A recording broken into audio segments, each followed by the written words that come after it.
So with the Land of Wano arc finally reaching past its climax and central conflict now, I think it's safe to say that arc is pretty much over at this point, as everything we've needed to see in Wano has happened already, regardless of how it was executed. I have many thoughts to share about this arc, a lot of good and definitely a lot of criticism. But of course, since Act 3 isn't confirmed to be over, I'll hold off on reviewing that until it is and focus on the previous two acts first and review them individually. I'll give them my own praises and criticisms throughout, so keep in mind that everything I say in this video are all my opinions on the story and you can interpret these things on your own. I'm not here to tell you what to think about it, just to give it my own thoughts. I'm only going to be reviewing Act 1 on its own and will do my best not to talk about things that happen later on in the arc, as that would be unfair and ruin the whole point of reviewing the acts separately. So of course, to begin this whole review off, it would be good to go over what's happened in Act 1, as it has been a while since then. So it's time for a not so quick recap. To begin Wano off, we start with Luffy and the Straw Hats from Whole Cake Island, and Carrot, sailing to the island. But due to them having a sail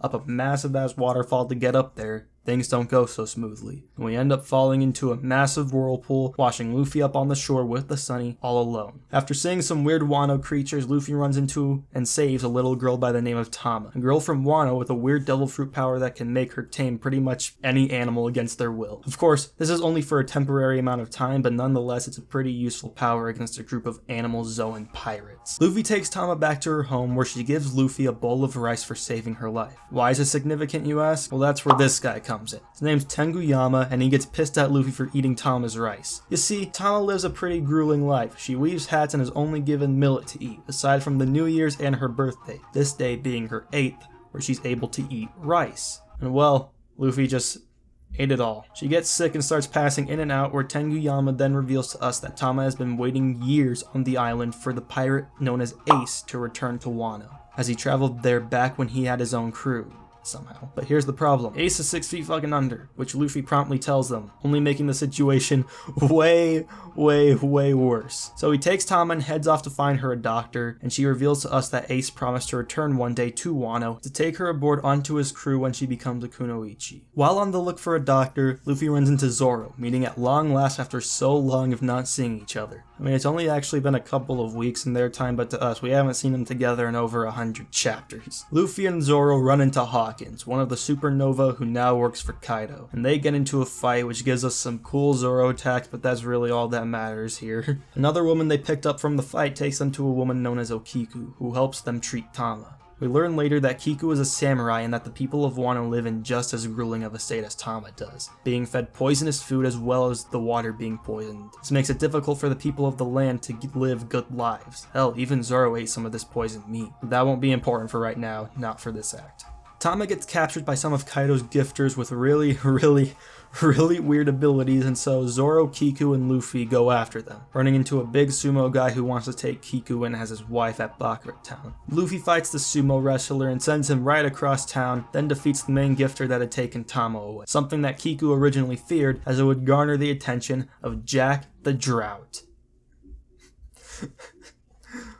Oh man. Luffy hops onto this horse lady that Tama then tames, and they send her on her way to get back to safety and away from the conflict. Law hears of all this commotion and takes Luffy and Kiku back to the former castle of Odin, but Zoro wanders off as he usually does because that's what Zoro does. At the hill of Odin's castle, we group up back with Sanji, Brook, Nami, and Chopper and Carrot. Kiku is reunited with Kinemon and Momonosuke as she hadn't seen them for over 20 years. But how could that be? And that's where we get to this big reveal that Kinemon and Momo, as well as a few other of the scabbards, are from 20 years in the past, sent to the future by Lady Toki, the wife of Odin, right before her death. We get some exposition about Odin and another samurai known as Ashura Doji, as well as information about the plan to gather the samurai of Wano that awaited their prophesied return, to create an alliance big enough to battle against Orochi and Kaido, since we already have the Minks, Straw Hats, and Heart Pirates allied together. While back in town, Jack the Dehydrated comes in and meets with the depressed eater Ashura Doji, and the two of them get into a bit of a skirmish. However, something catches the attention of Ashura and Jack the Parched before they can get into a big fight, as well as catching the attention of the rest of the people of Wano and even everyone back at Odin's castle. It's Kaido, fully transformed into a dragon. He's big, scary, angry,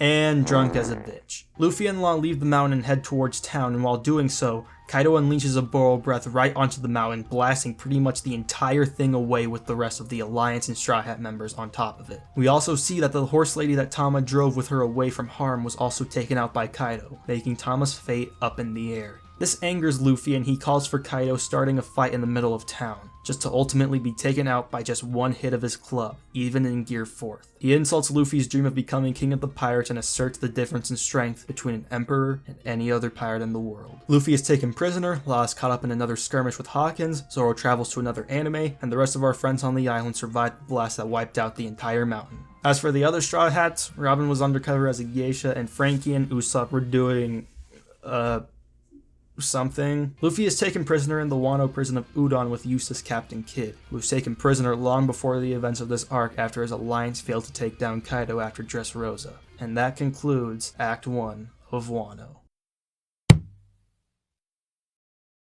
Now that the recap is out of the way, let's start with the positives about this act. I think the land of Wano is drawn beautifully whenever we're given a background or spreads on it.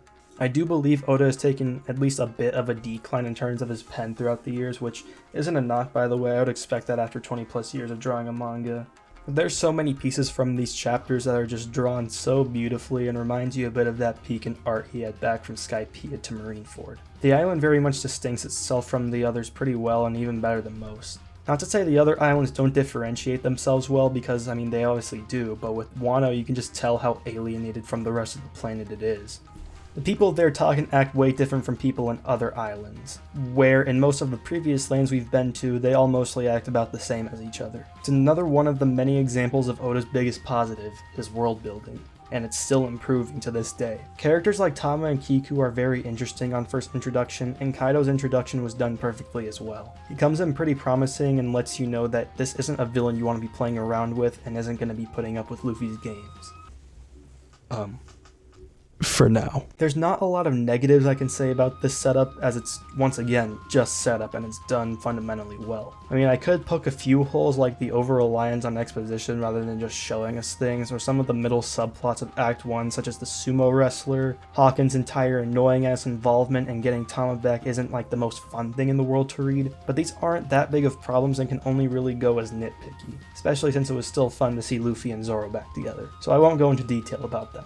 The biggest criticism I could maybe give it is that it was probably too early to show the Straw Hats just perfectly safe after the place they were at just got blasted away by Kaido. Obviously we knew they wouldn't be dead, but maybe giving some suspense of whether or not their safety was currently at risk would have added some much needed tension to go on into the next act. I mean, it worked with Tama, and doing it with them would have only added to it. You don't need to make them die or like critically injured or anything, but just make it a bit more tense and wait a little longer to show us what happened. Make it more than just some comedic gag scene of them just all being perfectly okay after an entire mountain got blown away. Oh yeah, and fuck Hawkins. If you couldn't tell by now, I don't like Hawkins, and I'll be making that clear in the next videos too. Of course, I skimmed over and left out quite a few things, like the whole beginning with Marco and Zoro, but really I don't think I needed to go over those things. This isn't a whole recap video, it's a review, and just going over every minute detail that you've already read before would be pretty redundant and waste a lot of our time. I like to play it simple here. So for the most part, I thoroughly enjoy Wano Act 1 and it's a very good setup for the arc, even if I do believe that some later content isn't as well handled. That's stuff that I won't be going into until we get there. So yeah, that's all I have for you today.